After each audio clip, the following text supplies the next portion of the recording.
Welcome to the Moments That Matter podcast. My name is Laura Escamilla. I am your host. And I am Isaac Escamilla, your co-host. Today's episode is going to be a little different than we've done in the past, and I'm really excited about it. What I wanted to do was start introducing parents and students to different professions, and specifically talking to young professionals who have just gone through the college process, graduating, getting into the workforce, just to give everybody an idea of what that entails. And today we have one of my favorite young professionals that I have known a few years. His name is Ralph. Ralph, can you tell us a little bit about what you do today and a little bit about yourself? Yeah, so my name's Ralph Perez Jr. People call me Ralph. I was born and raised here in the Rio Grande Valley, and I attended Robert Vela High School and graduated in 2015. Soon after that, I went on to Texas State, where I completed my undergraduate and PT degree. And soon after that, I moved back home to the Edinburgh, McAllen area, and I've been working as a physical therapist for almost 3 years. During my first year, I worked in pediatrics, and then soon after that, I transitioned to the hospital setting with South Texas Health System, where I work in the outpatient setting, and also sometimes I float into the acute care setting and the inpatient setting. One of my main interests is working in the outpatient setting with like athletes. Honestly, any diagnosis I like working with. The main thing is just getting them back to what they were wanting to do before, or decreasing their pain, or getting them back to a normal way of living. More and more over the years, I've seen the students as they apply for the scholarship, the PT is like a big thing, physical therapy. And can you tell me a little bit about what motivated you to pursue this? I know you were an athlete in high school. And so was that why it affected you, or you wanted to go into it? Yes. So in 2012, October 27th, I still remember the day, I broke my foot playing a football game at the JV level against Edinburgh North. And side note, that's our alma mater. Oh, well, it led me to what I am now, right? But yeah, I got hurt that game and ended up breaking my fibula and dislocating my ankle. And my mom was like, yeah, but you shouldn't have played football and yada, yada, yada. And I'm like, Mom, it's okay. I'm going to come back stronger. Don't worry. But the rehab process is what got me into PT. The athletic trainers there at school, Coach Tavar, Coach Naki, shout out to them. And then all the physical therapists that I work with, the PTAs, the techs, they showed a lot of support for my rehab and getting back on the field. And they even attended some of my games when I came back. So I was like, let me look into PT and let me see what it's all about. And the rest is history. That's awesome. And why Texas State University? Obviously, that is a very popular school for students from our area to go to. It's I went to school there. Yeah. So nice. Yeah. Eat 'em up. Far enough away from the valley to have a great college experience, but close enough to still be, able to come to the area. But what really drove you to the university? I took into consideration a lot of things. And one thing was the pre-PT program. I heard really good things about that program. And then the PT school in general, everybody would say amazing things about it, how they are awesome at producing good clinicians. And I wanted to make sure to bring that back to the Valley, because my goal was always to come back and give back to my community. But another thing was also the amount of dual enrollment courses that transferred over to different universities. I took that into consideration. Okay. Because my parents earned their income in the middle class area, and sometimes you don't really earn those grants or those big scholarships. So I had to do my part, and I ended up shaving off a year of undergrad, which I think now totals out to maybe 20 grand, something like that. Probably higher now with inflation. But that was one of the big reasons why I chose Texas State. I had gotten into other schools like UT, A&M, because I was in top 10%, and there's like that automatic rule. But I chose Texas State because of that, like saving 1 year of undergraduate studies. Which is absolutely, you're right, very important financially, which leads me to my next question. I'm sure that coming from a middle class family, financial aspect of going to college was a big factor in your school.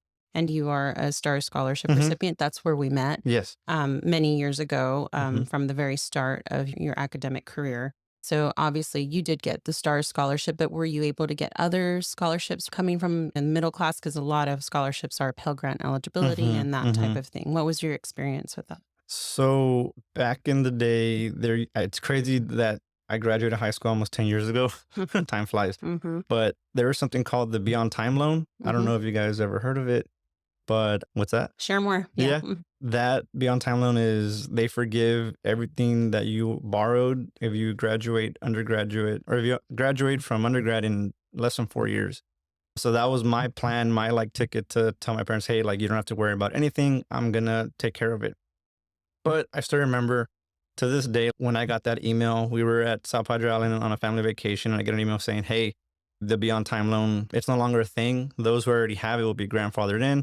Those starting school in fall of 2015 no longer are going to be able to receive Really? it. Okay. And I remember just being shocked and getting disappointed. And even, I think I even started crying like, man, like this was my way of giving back to my parents for everything they've done. And now we have to figure it out. I did apply to so many scholarships. They're at Robert Vela High School. We had Miss Christy de la Garza and Miss Rodriguez, who were the financial aid officers at the time. And man, they were a big help to us. And a lot of my classmates, they provided us with scholarship opportunities. Hey, this is a deadline for this one. This is a deadline for that one. Hey, this is only for people in Hidalgo County or Starr County. Go apply to this one or apply to that one. Just so many opportunities. So if it wasn't for them, like I really wouldn't know how to go about applying to all those scholarships and grants. So if your high school has a financial aid officer, a financial aid office, make sure you utilize it. Parents, make sure you check with your kids and students to see if that's available to you, because it's a big resource that I don't know if all schools have it or if schools here in the Valley have it, but I would definitely check that out. But yeah, I applied to so many scholarships and I got maybe a handful, and a lot of them were due to the middle class income that my parents earned. Going into undergrad, I took out a couple loans and my parents had to dip into their savings, which I didn't want them to, but that's how they got me through my first year. And then my second year, I had to do the same thing, applied to a lot of scholarships, but there wasn't many for people in the middle class. I did earn stars throughout my undergrad and graduate degree, but school's expensive. It's not going to cover everything. I worked almost 2 to 3 jobs as a tutor or an instructional assistant for anatomy. I did many things. I even refed in the evening to help cover things with the intramural squads. And then my third year, luckily, I was able to earn a scholarship that paid my whole last year in school. Which is so important that students keep checking every year that they're in school, because there are lots of scholarships specifically for your major. And as you continue, and if you do well in your major, there are opportunities out there. So I'm glad you mentioned that. Can you tell me a little bit about Texas State and your experience going there as a student? Once you decided to go there, you went there. What was that like for you? Did you enjoy the campus, the resources? How did that look for you? Yeah, so I went with my girlfriend at the time, now my wife, and now we're expecting our first baby. Oh, Congratulations. Next month, actually, so very exciting times are ahead. Wow. I went with her. I went with one of my best friends, George Franco. He's now a lawyer. So a lot of good people are coming out of Texas State and the Valley. And some other friends. We all went there together. So that was very much needed, because a lot of people tend to travel alone to school and they end up coming back because they get homesick or family sick. I think that was a very good support group that we had. And then I just like meeting a lot of different people from different places in the country or places in the world, and just being able to network with them and talk to them and have different classes with them and grow up with them in that stage of life. Thinking back to everything, that experience helped me for this experience, and then this experience can help me for the next experience. And it was good. It was instrumental to your development, having that time there. And I just wanted to share that one of my most vivid memories of you was at one of our marketing campaigns that you came and you volunteered to be part of our commercials and that kind of stuff for Stars. But you were sitting there with some pamphlets, and as you were preparing to graduate and get into PT school, and you were like really stressing out about it. I don't know if you're trying to decide what school to go to or what classes or how you're going to work it out. But I remember you as a December marketing campaign. And that is one of my most vivid memories of you. And I asked you like how you were doing, and you just had all these pamphlets. I don't know, I'm just trying to figure it all out. How did that feel? What was that process like? So it's easy to say, I want to be a physical therapist, but you get through undergrad and the hard work starts after, right? And getting into PT school. And you mentioned Texas State had a program to overlap. And so tell me a little bit about that. Yeah, for those that don't know, there's an undergraduate degree, there's pre-PT, there's pre-PA, there's pre-med. There's all these organizations that you could join to learn more about what specific field you want to go into. And for the pre-PT organization, they had that at Texas State, and attending those was very important to know the application process, what they look for, how your application should look like, how many volunteer hours you should have, and in what setting. So I knew from the get-go that you need to have good grades in order to be at the top of their application pool. So I tried to do very well in all my classes. And then from there, it was getting volunteer hours. So there I went to different sites and clinics in the San Marcos area, Round Rock, Austin, New Braunfels. And I was just very involved there in the community and doing volunteer services and trying to be as competitive as I could be when I apply. Just because you go to a certain undergraduate institution doesn't mean you're going to get into that same grad school. So there's, I think, maybe 10 public schools and a handful of private schools in Texas. And that was where I applied, just to Texas schools. And it was just to public schools because the private schools, they're pretty expensive. And I didn't know if that was something that I could cover on my own, because after that, my parents said, hey, you're going to have to take care of yourself for graduate school. So I applied to public schools because they were on the less expensive side. And I casted my net to every school from West Texas all the way to, I think, UTMB or the Dallas area. I got interviews to maybe all but a couple that I applied to. I made sure to have a very strong application by having a high GPA, going to various clinics in the area, like in Austin, Round Rock, New Braunfels, San Marcos, Kyle, just to get a lot of experience in different settings. Because in PT, there's pediatrics, there's cardiopulm, there's athletes, there's neurological diagnoses. There's a lot of diagnoses that go into PT. So I want to make sure I have a good understanding that, hey, this is really what I want to do. And I did. Once I applied, that in itself costs money. It's called PT CAS, and you submit your application, and then each school has their own little fee. And then I think there's also Applied Texas that has its own little fee. So just got to be aware of that. I think I spent maybe $500 to $600 on all the schools that I applied to. And from there, it was just a waiting game. And I think I got my first interview from Texas Tech. And at Texas Tech, they have 3 different campuses. They have Odessa, Lubbock, and Amarillo. And at the time I said, hey, I'm just going to go with the Odessa campus because it's closer to home. So I went there, and I'm not trying to talk bad about West Texas, but there's nothing out there. We know that. Yeah. We've been out there too. And yeah. And I was like, oh man, like this is the only school I get into, I'm going to go here because I don't want to miss that opportunity. Of course. But can you picture yourself living there, right? I mean, that's what Thriving you're thinking. there. Yeah. And I'm like, no. So I interviewed, I got accepted. So I was like, okay, good. I'm going to get into school no matter what, whenever that school starts. And then I slowly got interviews to different campuses like in San Antonio and UTMB. And then finally I got a Texas State interview, and I interviewed there and I got accepted there, and that's where I went. And I said no to the rest of them. Was that your first choice? Yeah, that was my first choice. Mainly because I also worked as a PT tech on their campus, and the PT clinic and on campus. And I knew how their structure was. I knew that they allowed their students to go to whatever location they wanted for clinical rotations. And so I chose them because that's one of the main reasons. I knew them personally, and I knew how they worked, and I could pick my own rotations. And you were already there. I was already there. Actually, so the Texas State PT school and all their health professions are moving to Round Rock. Oh, okay. And that's where I guess that's where they're building their health professions. And so I went to school for undergrad in San Marcos, and then I went to Round Rock for my PT school. Interesting. Yeah. I wanted to circle back a little bit. You were talking about the volunteer hours that you collected around Kyle, Round Rock, and that whole area during that time.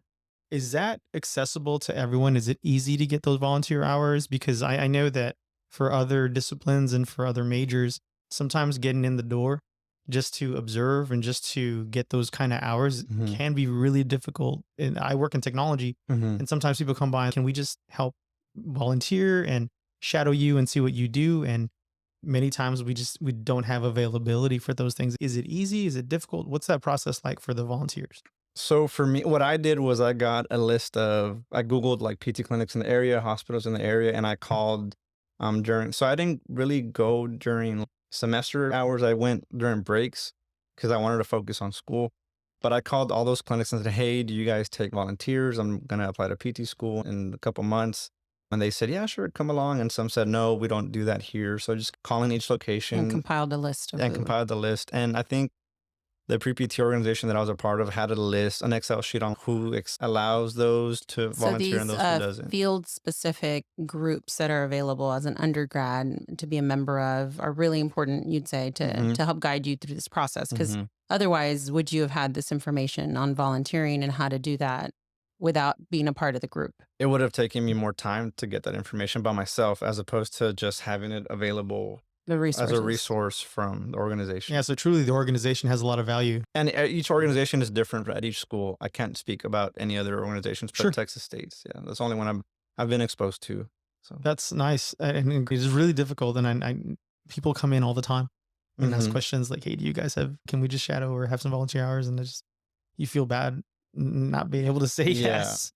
But unfortunately, sometimes that's the case. Yeah. Yeah, and I don't know how hard I know my sister, she's applying to PA school, and she was trying to do all that during COVID, and it was very tough for her to get Mhm. hours during that time. It just wasn't allowed. But now I think it's slowing down and they're allowing students to come back in. I think we have some students that are also volunteering at our clinic as well. That's great. That's great. So looking back and everything that you've been through, would you have done anything different? Any advice you'd have for somebody going through the process now? What would you say to that? So in undergrad, you mean? And yeah, In you're general? preparing for this. Yeah. Just looking back and thinking, hey, if you put in the work, it's gonna happen. So I stressed myself out a lot during undergrad and my graduate studies, and I wish I could just go back and take some weekends to relax and just hang out with my friends, come down to visit my family. Because at the end of the day, if your drive is there, it's gonna happen. Right. And I was telling my wife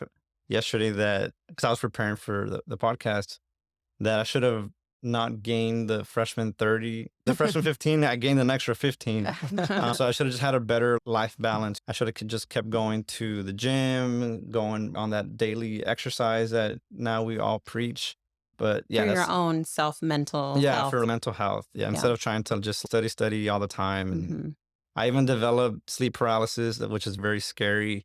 So I've read. yeah, no, it's very scary. So make sure you guys get your rest, decompress as much as you can Yeah, during because those times. I'm telling you, my most vivid memory, the stress on your face, looking at all of those brochures. And I assume because you're trying to decide what schools to apply to at that Mhm. point. And like I said, this was December of your last year in school. Mhm. And we're just looked overwhelmed and stressed out. I don't being volunteer. remember doing that. Yeah. Maybe it's my brain blocking a Yeah. stressful situation, but I don't remember doing But that. you seem very stressed. Like I Yeah. was concerned about you, and Yeah. you explained a little bit that you were preparing to get into graduate school, Mhm. and where what you were trying to where you're trying to go, your Yeah. options and that kind of thing. And I'm sure that's stressful. Mhm. Not only applying but waiting to Mhm. see if you got in, and that type of situation. We've crossed paths a lot, but that is one Uh-huh. of my most vivid. You were sitting on the floor Oh, and you man. just had all these brochures circling you.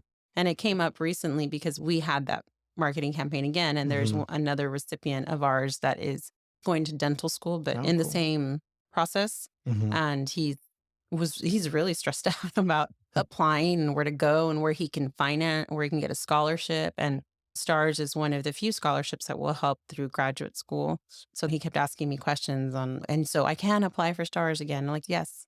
And what about this school? Do you have a partnership with them? And trying to just process where to apply and where to go. Mhm. So I know every semester there's going to be students going through this. So Mhm. this is why sharing your experience is so important, because for one, it's normal to be this stressed out, right? Mhm. And you can be successful at it, even though you feel Yes. like it's stressful. But thank you for sharing that. And what did you do?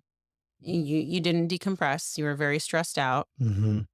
How did you overcome that? Did you tell yourself you're going to do this, or you just until the very end pushed yourself to No, towards the end in grad school, that's where I told myself, okay, Ralph, grad school is a lot.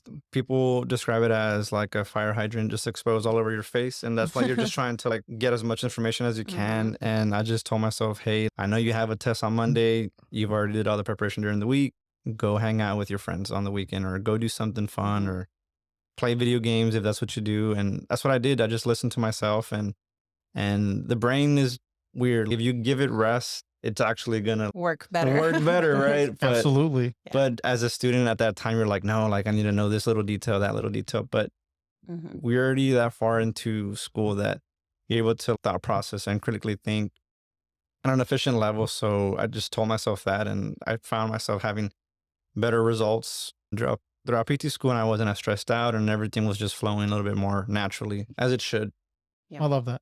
That's Yeah. good. And our future son-in-law is in medical school, and Oh, this is a nice. common thing for him that he gets stressed out, and it's, just unwind, just relax, just Mm. get your mind off of it for a little bit And then before get back and to it. get back. Yeah. And Just walk away from the problem for a little yeah. while.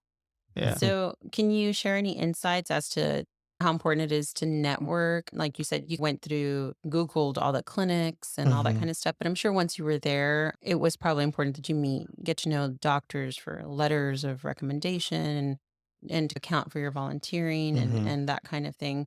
Can you give any advice on the importance of networking while you're in school, while you're volunteering with professors and getting to know your professors? Yeah, no, networking is a very important thing that I did growing up and in undergrad and graduate school. And my wife would tell me, Ralph, why do you want to go talk to them? Don't do that. That's weird. I'm like, no, this is going to be beneficial later, like later on, or it's good to have these connections because I'm thinking of an example right now. Somebody that I refereed with in intramurals ended up going into PA school, and now they're a PA in Dallas. And if I have that network, that's crazy how that works. And then in PT school, I have classmates that are now in Washington or in Georgia or in Florida. So I have that network in all over the country already. It's good to So know. Absolutely. yeah, so it's very important that students do that as they're going through their organizations, their classes, because then that could open up doors to maybe being a graduate assistant with one of the professors or helping out in a research project or just helping out in a bunch of things. And those are things you could put into your resume or your CV later on. And yeah, I think it's very important. Nobody that- does it alone. And it's No. really important to make connections and to know people at a personal and genuine level. And that Mhm. it really does help. It does. Yeah. Yeah. So once you started, you graduated and you came back to the Valley to work. What was that process like? Did your school connect you? Did you do an internship where you're working now? Or how did that getting into your current role work? So getting into my current role. So what happened was I did a rotation at Milestones. It's a pediatric setting, and they were the kind of the first ones that offered me a job. So I mean, I took it because I like working there, I like the people there. And then soon after that, And this is out of your last year of yeah. So school my or last year, I did 4 rotations. I think one of them was in Lakeway up in the Austin area. And then the second one was at DHR, the Aquatic Institute there during COVID, which was a crazy time to be a student out on rotations, That's right? very hard. Yeah. So then after that, it was Milestones. And then lastly, I went back to Austin and St. David's. And they all offered me a position after graduation, but I always knew that I wanted to come back home. So I did. And Milestones was one that said, hey, you did a very good job. Come back. Like, we'll Mhm. love to have you. The kids love you. So I applied there. I started working there. And soon after that, I wanted to expand on my skills.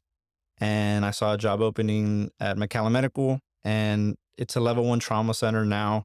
And I said, hey, if I could work at that setting, I could pretty much work anywhere. So I went into there, the inpatient setting. And then soon after that, I went into the outpatient setting. And I've been there full time ever since. So that's how I got into where I'm at right All now. right. Yeah. Sounds like So you had a lot of options. Yeah. That's good Yeah. to Yeah, have yeah. options. are you glad that you chose this profession? You still I would go am. back and do it again? Yes, I would totally do it again because the patients you get better, like the people you meet throughout throughout the whole process is second to none. There's a couple phrases that patients tell me that will always stick with me. And one of them is, I'm like, hey, mijo, thank you for studying this because you're able to get me better. And I think about that at a deeper level because, yeah, we studied this and we're having these outcomes. And I don't know, it just resonates with me a lot because people need help. Somebody has to do it. Somebody has to do it. And to me, this comes natural and this is pretty easy once you study and go through all the trenches of getting to where you're at now. But to the patients, it matters a lot. They're coming to see you for pain. For example, at an outpatient clinic, they get up, put on their shoes, get in a car and drive to your clinic because they have pain and you're going to be there to fix them. And we fix them and they get better and they get back to gardening or they get back to walking or they get back to running, to sports. And it makes me feel good that I'm able to do that.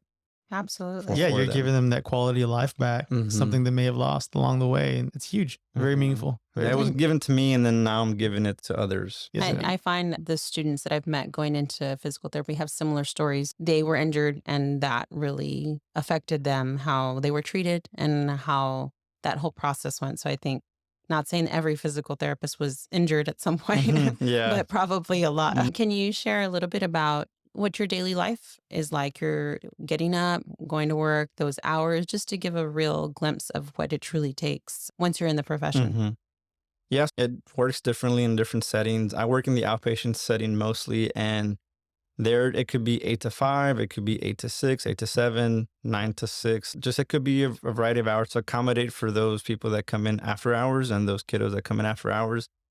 But in my setting, we see one-to-one care. Other settings might see 2 to 1, 3 to 1, but the hospital setting does one-on-one. And there you have a case. It could be 8 patients, 10 patients, and they each go through an evaluation by a physical therapist.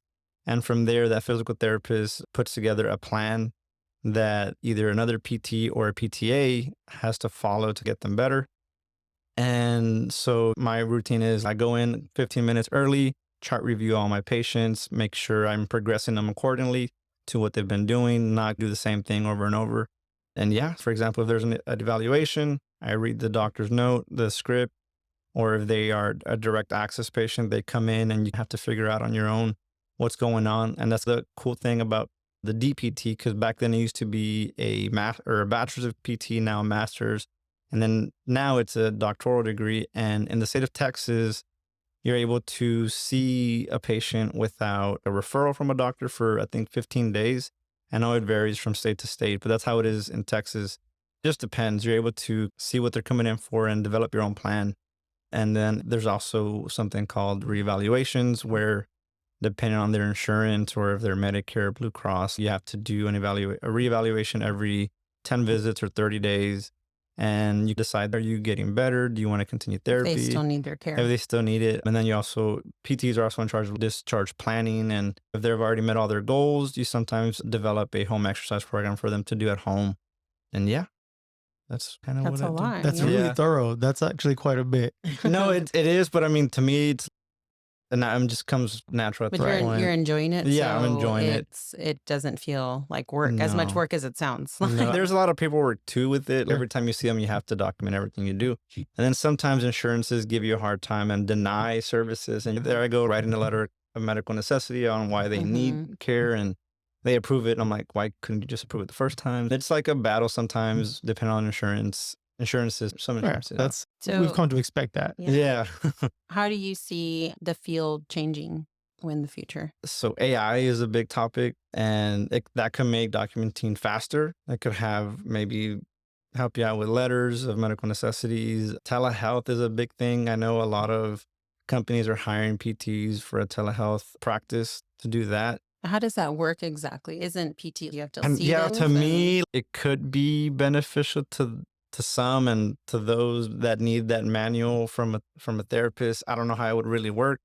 I haven't really dived into it that much because I just don't know much about it. I know during COVID, a lot of people saw people over telehealth, but I guess just like everything, you figure out and you make it work. I'm thinking the consultation would be useful, but beyond that, you would probably need to be in the same room at the In the very same least. room to give yourself a more tailored exercise and Yeah. therapy, and I don't know. It would be interesting to see some outcome But definitely measures. AI is affecting what's coming in the field and how that's going to be integrated. And Yeah, that would be interesting to see how it develops when it comes to. Yeah, can you foresee the AI making recommendations based on what's already been done and the outcomes of patients that have already the thinking that you have to do. right Yeah, that's scary. But and give you a sort of percentage success rate? If you do these things, then your success rate is going to be this much percent or something like that. yeah, that would be pretty cool to have that as a tool, as a metric. If this patient comes in with XYZ, then in the past, the data shows that if you do these exercises, then like you'll be. Yeah, the outcomes are increased by 10%. Yeah, stuff like that. That would be pretty crazy. Right. It's still going to require a whole lot from you. It I will. don't think it's going to change too much as far as your job. I think it will just expedite maybe the outcomes. With that process you're telling us about of thinking through their plan, or they progressing and that kind of stuff. If you enter everything, it'll tell you they've done this or this is what's next kind of thing, figuring out what that would be. I would embrace it. I think it's something to look forward to. Yeah, who knows what the future holds, but that's something we could use to an advantage in the future. Let's circle back that you've given advice on students to help themselves mentally and not take it seriously, but take a beat and relax, Be Mhm. able to. and advise students to go to their go centers or financial aid counselors in high school to help figure out resources for financial stuff. But what advice would you give to somebody who is pursuing this career and looking at different schools? What is something they should be looking for in a school from your experience when they're looking? Because obviously you had a great experience at Texas State, but there's a lot of programs out there, I'm sure. Mhm. What was important for you and what should they look for on their end? Every person's going to be different to what they want in a program. So just make sure that keep cost in mind, keep family in mind as well. That's something that's very important to some. And see how their curriculum is built. Some places don't allow their students to pick where they want to do their clinical rotations. Quite a few schools don't do that. So then you have to figure out your own living situation during that time, and you're not working, so you're having to take out loans, and it might depend on taking out even more loans to cover where you're going to stay. For those applying, just figure out what matters to you the most. If family's around, how expensive is it? How many people do they accept? What's the culture there? Make sure you ask that during your interviews. That you're not in the middle of nowhere Yeah, without that too. sometimes. Some Mhm. people may enjoy that, but for Yeah. you, that was not the environment that you were hoping for. Yeah. No. Yeah. Yeah. And go visit the schools. Visit the That's Go school. important. visit the schools. Yeah. Make sure you go visit the schools. Make sure it's in a place that you're gonna Be like and comfortable. be comfortable with. If you're like to go to a big city, then go ahead, go to a big city. If you don't like to be in such a big city, then find yourself in one of the smaller schools that offer the program. That's good advice. I like that. You gave us a lot of information I'm really happy with. Yes. And I really appreciate how you shared all the classes and how you thought that process through because we preach a lot about dual classes Hmm. and what that means in the future. And we preach about how important it is for scholarships and having that kind of thing. But I appreciate that you shared how you put that into getting your degree Hmm. and finishing earlier. Did you feel that finishing earlier was beneficial to you aside from costs? If you could go back and do it again, do you feel like you needed that fourth year or you would have done it the same? I think I would have done it the same because I mean I'm where I'm at now because of the way everything played out. And to go back to what you mentioned on dual enrollment, it benefited me because I just happened to do well in high school with those classes. I have some classmates that did take some dual enrollment classes that say, "Oh man, I got to take this bio class because I got a C in it." Because if you're taking a dual enrollment course, that's already College counting credit. Hmm. towards your Yes, it is. GPA, and we're so young then that we don't think about some don't think about what's like the consequences later. So there they are retaking some classes, So and they're important because they show they're up very on your important. transcript, right? Yeah, so parents, if your kid is in a class that's doing enrollment, make sure they're ready for that class because it's a college class. So I think to a friend of ours whose daughter graduated in 3 years, like you, Mhm, and one is in law school now. But as a parent, we worry about you being too young to already get into mm, adulthood younger, a year younger. And what would you say to parents who have that worry? Just trust your kid, they'll know. Or if they finished in 3 years, they obviously have a good head on their shoulders and mhm. will be okay. Or what would you say to the parent who's worrying about their kid already getting into this graduate school or into working if they graduate in 3 years and don't have to go to graduate school at that age? Like you said, if they're already that far along and they're already getting into these like programs, I think they're pretty much ready to go on that adventure. Just be supportive with them. My mom was a very big cheerleader in my corner. No matter what I told her, she would tell me, "Look, keep going, you got this." Or when I would call her saying, "Mom, like I failed this practical," and she's like, "It's okay, just try again. Try, you're gonna do great the next time." No matter what I told her, she just supported me. Even maybe she didn't agree with some things, maybe she did, but she always supported me no matter what. Be supportive in what your child is doing throughout their career and try to guide them a little bit. Learn from your mistakes. If you went to college or if you didn't go to college, make sure you ask those parents that did. Don't be afraid to ask because we're all doing this thing called life once and you want to get it perfect the first time or you want to try to get it near perfect the first time for your child. So just make sure to don't be afraid to ask for help, because that's a big thing. I'm not afraid to ask for help. It's okay to fail, but if you have that mentorship or support throughout this whole process, it's going to help you not make that small mistake that cost you X amount of time to work on that, instead of just going straight to where you want it to be in the beginning. That's very great advice. We should probably end on that. I think we should end on that, Yeah. Ralph. Thank you so much. Thank you, Ralph, for You're joining welcome. us. Yes, ma'am. We enjoyed it. Thank you.